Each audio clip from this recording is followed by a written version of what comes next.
अगर मगर में नहीं चलता मैम, रियलिटी में चलता। मैं आपसे पूछ रहा हूं, अब आप मुझे बताइए, क्या ममता बनर्जी बंगाल में एक भी सीट अब कांग्रेस को देगी? नहीं देंगी। क्या लेफ्ट की क्या एक भी सीट छोड़ेगा केरल में? नहीं छोड़ेगा। आप मुझे बताइए, क्या पीडीपी नेशनल कॉन्फ्रेंस कांग्रेस के लिए एक भी सीट जम्मू कश्मीर में छोड़ेगी? नहीं छोड़ेगी। तो कांग्रेस को करना पड़ेगा। तो फिर कांग्रेस कहाँ रहेगी? कांग्रेस कहाँ रहेगी? यही तो प्रश्न है जी भाटी जी। ये जो सवाल आप उनसे पूछ रहे हैं, सवाल आपको हमसे पूछना चाहिए। इस चुनाव का लोकसभा चुनाव के गठबंधन पे कोई फर्क नहीं पड़ेगा। कोई फर्क नहीं पड़ेगा, लेकिन जहां से आवाजें आ रही है फर्क पड़ेगा। मिलते हैं एक ब्रेक के बाद। अखाड़ा में अब सब गर्म हो रहा है। रुकिए आते हैं ब्रेक के बाद।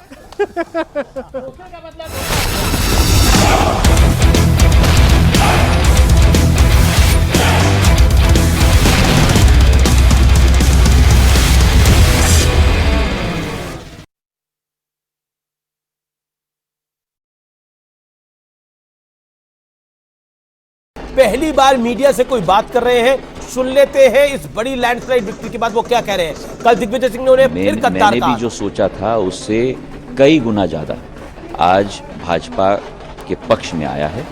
मैं मध्य प्रदेश की जनता को अपने दिल की गहराइयों से धन्यवाद अर्पित करना चाहता हूँ। दावों और एग्जिट पोल के आंकड़ों पे कांग्रेस सवाल उठा रही थी, आपके लिए भी कल दिग्विजय सिंह ने कुछ कल टिप्पणी की थी, उसे कैसे? दिग्विजय सिंह जी की हर बद्दुआ का स्वागत मैं करता हूँ और अपने दिल से राजा साहब को मैं दिल की गहराइयों से उनको शुभकामनाएं देना चाहता हूँ। मैं अपने दिल में कभी भी गलत भाव किसी के प्रति नहीं रखता। और जहाँ तक कांग्रेस की बात है, वो तो लड्डू खरीद रहे थे, कल पोस्टर बधाई के लग गए थे। हम लोग बड़े चुपचाप से अपना काम कर रहे थे, क्योंकि हमें पूरा विश्वास था कि जनता का आशीर्वाद भारतीय जनता पार्टी के साथ रहा है और जनता ने अपना निर्णय साफ कर दिया है। और जो लोग कद की बात कर रहे थे, ग्वालियर चंबल संभाग की जनता ने और मध्य प्रदेश की जनता ने उनको अपना कद दिखा दिया है। बाकी 3 राज्यों के परिणाम को कैसे देखते हैं? उसमें भी 2 में प्रधानमंत्री जी के नेतृत्व में छत्तीसगढ़ हो, राजस्थान हो, मध्य प्रदेश हो, तीनों राज्यों में प्रचंड बहुमत से भाजपा की सरकार आई है। प्रधानमंत्री जी का नेतृत्व देश की 140 करोड़ जनता के लिए गौरव का विषय है और प्रधानमंत्री जी के नेतृत्व में भारत विश्व पटल पर नई ऊंचाइयां छू रहा है। क्या विनिंग एमएलए ये ज्योतिरादित्य सिंधिया के अपने संभाग के अंदर भारतीय दिस मैन हैज डिलीवर्ड। आपको देना पड़ेगा अमन इनको कि इन्होंने अपने एरिया में डिलीवर करा है। टफेस्ट एरिया था और मैं आपको बताऊं, मिडनाइट मीटिंग्स हुई हैं वहां पर। गृह मंत्री अमित शाह थे। एक दिन मैं आपके साथ एक बात शेयर कर रहा हूं, आधी रात तक बैठक चलती रही है। सब बागियों को बुलाया गया, उनसे बात करी गई। कहा अगर कमल का फूल नहीं जीतेगा, नरेंद्र मोदी नहीं जीतेगा तो सोचिए क्या होगा। तो मोदी फैक्टर यूनाइट कर रहा था और अमित शाह ग्राउंड पे यूनाइट कर रहे थे। और जेपी नड्डा ने भी बहुत मेहनत करी है इन तमाम इलाकों। लेकिन लड्डू तो कांग्रेस ने ऑर्डर कर दिए थे, वो तो अभी बता रहे हैं सिंधिया जी। नीरज जी लड्डू कहां गए अब सारे? आप लोगों ने लड्डू ऑर्डर कर दिए थे, अभी सिंधिया जी ने बताया। और अभी 4 घंटे पहले मैं कांग्रेस के नेताओं का ट्वीट भी पढ़ रहा था, नया लड्डू ऑर्डर करे थे सर आप लोगों ने। प्रियंका गांधी ने पर्सनल अटैक किया ज्योतिरादित्य सिंधिया और उनकी फैमिली पर। नीरज जी अमन जी, मध्य प्रदेश पर बोलने से पहले मैं तेलंगाना पे थोड़ा बोल दूं, क्योंकि पिछले 4.5 महीने से मैं खुद तेलंगाना में कैंप कर रहा था। और ये जो बार बार बात आ रही है कि भाजपा के साथ वहाँ क्या हुआ, आप लोग आज से साल भर पहले वहाँ जो जीएचएमसी का चुनाव हो रहा था, कॉर्पोरेशन के चुनाव में प्रधानमंत्री जहां रोड शो किया करते थे, और इस चुनाव में जो 3 रोड शो हुए, जहां जहां से मोदी जी का रथ निकला, वहां तो जमानत जब्त हो रही है भाजपा के कार्यकर्ताओं की। और ये जो बात हम लोग बार बार कह रहे थे कि ये जो बीजेपी, एमआईएम और बीआरएस की जो जुगलबंदी है, उसको जनता ने समझा और वो बाय बाय केसीआर का जो नारा हमने दिया था, उसको जनता ने खुले बाहों के साथ मध्य प्रदेश की बात। लेकिन नीरज जी, एक मिनट नीरज जी, मोदी जी का रथ कहां निकला आपको पता होगा? भारत जोड़ो राजस्थान से कहां से निकली थी सर? भारत जोड़ो यात्रा राजस्थान में कहां से निकली थी? राजस्थान शायद 33 सीटों से निकली थी, अगर मैं गलत नहीं। देखिए 33 सीट्स। जी नीरज जी को बोलने। नीरज जी देखिए, जैसे कि कोटा में आप लोग शुरू से कह रहे थे कि हमारे कल्ला साहब का चुनाव थोड़ा कमजोर चल रहा है, धारीवाल साहब का चुनाव कमजोर चल रहा है, साहब पीछे चल रहे हैं, जिस पॉकेट से राहुल गांधी कल्ला साहब पीछे चल रहे हैं वहां पे सर। अभी अच्छा, ये लेटेस्ट अपडेट होगा, लेकिन पिछला अपडेट जो मेरे पास था उसके हिसाब से वो आगे चल रहे थे। लेकिन जहां जहां भी भारत जोड़ो यात्रा गई है वहां पर आपको ये दिखा होगा कि लोगों ने उत्साह के साथ कांग्रेस को वोट किया है। आप ये सोचिए, उत्साह जो नफरत का देखिए, बाजार है, उत्साह के साथ वोट किया है तो दुकान सीटें तो खोलने नहीं का आ रही कार्य है, चल ना रहा था। राजस्थान में आ रही है, उसके ना ऊपर मध्य हम लोग प्रदेश में आ रही हैं, और छत्तीसगढ़ में आप अपनी सरकार ऐसे गंवा रहे हैं कि आधी दुगनी से ज्यादा सीटें कांग्रेस 29 पर है, बीजेपी 59 पर है। तो ये अभी कहना कि अब ये था और वो था, अब बचा नहीं है उसमें कुछ कहने को। नहीं हो सकता है भारत जोड़ो का ही असर हो। 69 शायद ज्यादा आ सकती थी, भारत जोड़ो की वजह से ना कम हो गई हो। विश्लेषक कह रहे थे कि अभी भी जो आंकड़े निकल के आ रहे हैं उसमें बहुत सारी परिवर्तन की उम्मीद है। थोड़ा सा इंतजार कर लेते हैं, अगले 2 घंटे रुक जाइए, 2 घंटे के बाद इसका विश्लेषण करेंगे। 59 तो पहुंच ही गई है बीजेपी, और थोड़ा सा इंतजार करने में सीटें बढ़ रही है भारतीय जनता पार्टी की। लेकिन सीटें बढ़ रही है क्योंकि 50 से सफर शुरू करा था, 60 तक पहुंच गई है। इंतजार और करेगा, ये तो डबल हो गया जी। और अगर इंतजार और करेगा तो 60 क्रॉस कर जाएगी। लेकिन 2 चीजें बहुत साफ है। एक तो राजस्थान में कई कैबिनेट मंत्री हार रहे हैं, कर्नल राज्यवर्धन राठौड़ अपनी सीट अब जीत रहे हैं, लेकिन नेता प्रतिपक्ष राजेंद्र राठौड़ अपनी सीट पे पीछे चल रहे हैं। जफर इस्लाम कुछ बोलना चाह रहे हैं, जो सीएम प्रोबेबल हो सकते थे, लेकिन वो अपनी सीट पे पीछे चल रहे हैं। जफर इस्लाम कुछ कहना चाह रहे हैं। जफर भाई देखिए, जो सर्वे आया था उसमें कई सर्वे इस बात को कह रहे थे कि हम लोग मध्य प्रदेश में 150 सीटों से ज्यादा लेकर आएंगे। वो सामने दिख रहा है, कुछ लोगों ने कम बोला था 140, लेकिन जीत बताई थी। राजस्थान में भी ऐसा ही था, लेकिन छत्तीसगढ़ में जिस तरह का रिजल्ट आया है वो सबको ये बताने के लिए आया है कि हमने जो समाज के लिए सेवा की है, चाहे वो ट्राइबल समाज के लिए, चाहे SC/ST समाज के लिए, जिसके लिए भी की है, उसका सीधा सीधा जो है असर जो है वोटों में पड़ा है। और वो सामने दिख रहा है कि जो आज 29 की जगह 59 सीटों पर हम लीड कर रहे हैं। और इवेंचुअली देखिए, हमने कहा 2/3 वो 60 सीट। और सबसे बड़ी बात ये, यहाँ पे एक्सपर्ट्स भी इतने सारे मौजूद हैं, सबसे बड़ी बात ये कि ये कांग्रेस कह रही थी कि इसके बाद अब इंडिया गठबंधन ये करेगा, इसके बाद विपक्ष गठबंधन ये करेगा और प्रधानमंत्री मोदी को चुनौती देंगे। अब चुनौती का क्या हुआ? नहीं, देखिए, ये राज्यों के चुनाव थे पहली चीज, और ये नहीं, पर इसके अरे राज्यों के चुनाव थे, लेकिन इसके आधार पर कांग्रेस पूरी उम्मीद में थी कि आगे गठबंधन में लीड बनाएगी और मोदी जी को चैलेंज करेंगे। बल्कि मैं तो यही कहूंगा कि कोऑर्डिनेशन INDIA का खराब रहा मध्य प्रदेश में। आपने देखा प्रॉब्लम्स रही हमारी। नहीं साहब, इतनी बड़ी स्वीप है। प्रधानमंत्री सब एक्सपर्ट्स ये कह रहे हैं कि साउथ में बीजेपी के लिए द्वार बंद हो रहे हैं। मेरा उल्टा है उसमें कहना है। क्यों कहना है कि तेलंगाना में बीजेपी को दोनों तरफ से लाभ है। अगर कांग्रेस आती है तो एक अलाइट नया पार्टनर मिलेगा, वो BRS के रूप में। तो इससे जो है साउथ में पड़ने वाली है। भी हमारे साथ जुड़ने वाले हैं अब से कुछ देर 2024 में कैसे लड़ेंगे? देखिए, मैं किशोर जी बार बार कह रहा हूं कि जो राष्ट्रवाद और जो हिंदुत्व की जो राजनीति करती है भाजपा, वो लोकल जो इशू होते हैं उन पर ही वो भारी पड़ जाता है। इसी वजह से तो अरे भाई 2024 कैसे लड़ोगे? कैसे लड़ेंगे? मिलता है, कैसे लड़ेंगे? तो कह रहा हूँ, इनके पास तो CM का भी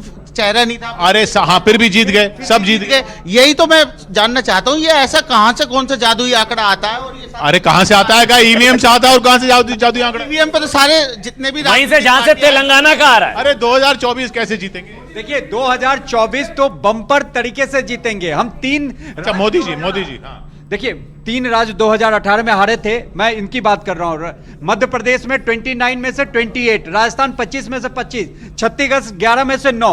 अब तो जो 3 सीटें कम थी ना, वो भी आ जाएंगी इन 3 राज्यों जी।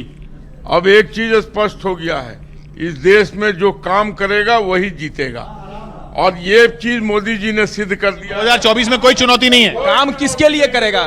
2024 में चुनौती है, कह रहा हूँ। लेकिन एक बात बोल देता हूँ, आलोक भाई, एक बात बोल देता हूँ। न हार से हताश हूँ, न जीत का गुमान है। आदेश है आवाम का, आवाम ही भगवान है। ठीक है, आवाम ही भगवान ने कह दिया, भगवान ने कह दिया कि नहीं मैं इतना जरूर बोलना चाहूंगी, अब राहुल गांधी को ये सोचना चाहिए कि रियलिटी में कांग्रेस के लिए चुनौती कौन है 2014 में और 2019 में। अच्छा किशोर, रविशंकर प्रसाद इस वक्त हमारे साथ जुड़ चुके हैं। विपक्ष जीत पाएगा? रविशंकर प्रसाद, इंडिया गठबंधन रवि जी, आप तक आवाज पहुंच रही है? अभी जुड़े। ये विधानसभा के चुनाव है, और जिस प्रकार से सबसे पहले किशोर जी तेलंगाना की जनता को, कांग्रेस के वर्कर को मुबारकबाद देता हूं। कितनी, लेकिन अब हिंदी पट्टी से साफ हो गए। कोई बात नहीं। हमारे देश के प्रचार मंत्री, अब प्रचार चलने वाला नहीं किशोर जी, खूब प्रचार हो गया। 2024 कैसे जीतेंगे? देखिए, 2024 में तो मोदी जी आने वाला है, ये तो बहुत पहले से क्लियर है। लेकिन कांग्रेस को तो यही उम्मीद थी ना कि इन चुनावों के बाद पूरा गठबंधन का मोमेंटम बनेगा। जो मुझे बड़े दुख के साथ कहने रविशंकर प्रसाद हमारे साथ इस समय लाइव है, सीधा हम उनका रुख कर सकते हैं। मैं रोकना चाहूंगा आपको। रवि जी, आपका अभिनंदन है। हिंदी पट्टी में बहुत बड़ी जीत, अप्रत्याशित जीत हिंदी पट्टी में देखने को मिल रही है मध्य प्रदेश, राजस्थान और छत्तीसगढ़ के अंदर। लेकिन तेलंगाना में कांग्रेस सरकार बना रही है। पहले तेलंगाना पे क्या बोलेंगे आप? अमित जी, पहली बात तो आप तेलंगाना में हम काफी बड़े हैं। एक से शायद आप लोग दिखा रहे हैं, देखिए 10 बीजेपी। हाँ, तो ये अपने आप में कोई तो अच्छी खबर है ही है। आप भी थोड़ा मुस्कुरा दीजिए। और इसका संकेत यही होगा कि एंटी इनकम्बेंसी जो थी उनकी, मुख्यमंत्री जी की और बीआरएस की, वो कांग्रेस के पास गई, ऐसा लगता है। लेकिन लोकसभा निर्णायक प्रामाणिक जीतेंगे, ये इस रिजल्ट का संकेत है। अगर बीजेपी 1 से 10 हो रही है तो ये एक बहुत बड़ा संकेत है। अब जो बाकी प्रदेशों के बारे में मैं आपसे यही कहना चाहता हूं, आप तो बड़े अनुभवी पत्रकार हैं, संपादक, इसका निष्कर्ष क्या है? निष्कर्ष ये है कि देश मोदी जी पर भरोसा करता है। आप उसे मोदी जी गारंटी कहें, कुछ भी कहें, लेकिन उनके प्रति जो विश्वास है। और देखिए, अगर आप भारत के लोकतंत्र को देखें, पहली बार ये बदलाव आ रहा है कि लोग अब नेता पर विश्वास करते हैं और अविश्वास भी करते हैं। और यहीं पर अगर मैं आपको, चाहे छत्तीसगढ़ का हो, चाहे मध्य प्रदेश हो, चाहे राजस्थान हो, अगर छोटी मोटी सलवटें थी भी, तो नहीं, मोदी के साथ विश्वास, चलो मोदी के साथ चलो, तो फिर डिलीवरी भी होगी, गुड गवर्नेंस भी होगा, सुशासन भी होगा। ये बहुत बड़े लोकतंत्र में बदलाव है जो मैं आपसे कहना चाहता हूं। हाँ, शिवराज जी का काम भी बहुत अच्छा रहा, बाकी संगठन का काम बहुत बढ़िया रहा, लेकिन ये भारत की राजनीति। और तीसरी बात जो मैं आपको फ्लैग करना चाहता हूं, हमारे एक नेताजी बार बार कहते थे ना, मैं जातिगत जनगणना कराऊंगा, सेंसस कराऊंगा, ये कराऊंगा, वो कराऊंगा। अब मोदी जी ने क्या कहा? मेरे लिए गरीब एक जाति है, किसान एक जाति है, महिलाएं। पहली बार मीडिया से कोई बात कर रहे हैं की ओर बीजेपी।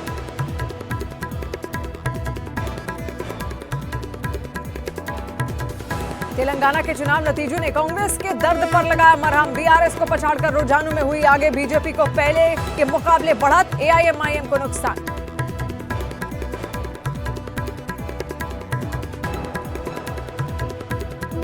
विधानसभा के नतीजों पर बीजेपी की में बड़े जश्न की तैयारी। शाम 6:30 बजे दिल्ली में बीजेपी दफ्तर पहुंचेंगे प्रधानमंत्री नरेंद्र मोदी। कार्यकर्ताओं और समर्थकों का करेंगे संबोधन। महाकोश, कच्ची घानी सरसों तेल और रिफाइंड सोयाबीन ऑयल, चुनो सही। पहली बार मीडिया से कोई बात कर रहे हैं, सुन लेते हैं इस बड़ी लैंडस्लाइड विक्ट्री के बाद वो क्या कह रहे हैं। कल दिग्विजय सिंह ने उन्हें फिर कत्तार मैंने भी जो सोचा था उससे कई गुना ज्यादा आज भाजपा के पक्ष में आया है। मैं मध्य प्रदेश की जनता को अपने दिल की गहराइयों से धन्यवाद अर्पित करना चाहता हूँ। दावों और एग्जिट पोल के आंकड़ों पे कांग्रेस सवाल उठा रही थी, आपके लिए भी कल दिग्विजय सिंह ने कुछ कल टिप्पणी की थी, उसे कैसे? दिग्विजय सिंह जी की हर बद्दुआ का स्वागत मैं करता हूँ और अपने दिल से राजा साहब को, मैं दिल की गहराइयों से उनको शुभकामनाएं देना चाहता हूँ। मैं अपने दिल में कभी भी गलत भाव किसी के प्रति नहीं रखता। और जहाँ तक कांग्रेस की बात है, वो तो लड्डू खरीद रहे थे, कल पोस्टर बधाई के लग गए थे। हम लोग बड़े चुपचाप से अपना काम कर रहे थे क्योंकि हमें पूरा विश्वास था कि जनता का आशीर्वाद भारतीय जनता पार्टी के साथ रहा है और जनता ने अपना निर्णय साफ कर दिया है। और जो लोग कद की बात कर रहे थे, ग्वालियर चंबल संभाग की जनता ने और मध्य प्रदेश की जनता ने उनको अपना कद दिखा दिया है। बाकी 3 राज्यों के परिणाम को कैसे देखते हैं? उसमें भी दो में प्रधानमंत्री जी के नेतृत्व में छत्तीसगढ़ हो, राजस्थान हो, मध्य प्रदेश हो, तीनों राज्यों में प्रचंड बहुमत से भाजपा की सरकार आई है। प्रधानमंत्री जी का नेतृत्व देश की 140 करोड़ जनता के लिए गौरव का विषय है और प्रधानमंत्री जी के नेतृत्व में भारत विश्व पटल पर नई ऊंचाइयां छू रहा है। क्या विनिंग एमएलए ये ज्योतिरादित्य सिंधिया के अपने संभाग के अंदर भारतीय दिस मैन हैज डिलीवर्ड। आपको देना पड़ेगा अमन इनको कि इन्होंने अपने एरिया में डिलीवर करा है। टफेस्ट एरिया था और मैं आपको बताऊं, मिडनाइट मीटिंग्स हुई हैं वहां पर। गृह मंत्री अमित शाह थे एक दिन। मैं आपके साथ एक बात शेयर कर रहा हूं, आधी रात तक बैठक चलती रही है, सब बागियों को बुलाया गया, उनसे बात करी गई, कहा अगर कमल का फूल नहीं जीतेगा, नरेंद्र मोदी नहीं जीतेगा तो सोचिए क्या होगा। तो मोदी फैक्टर यूनाइट कर रहा था और अमित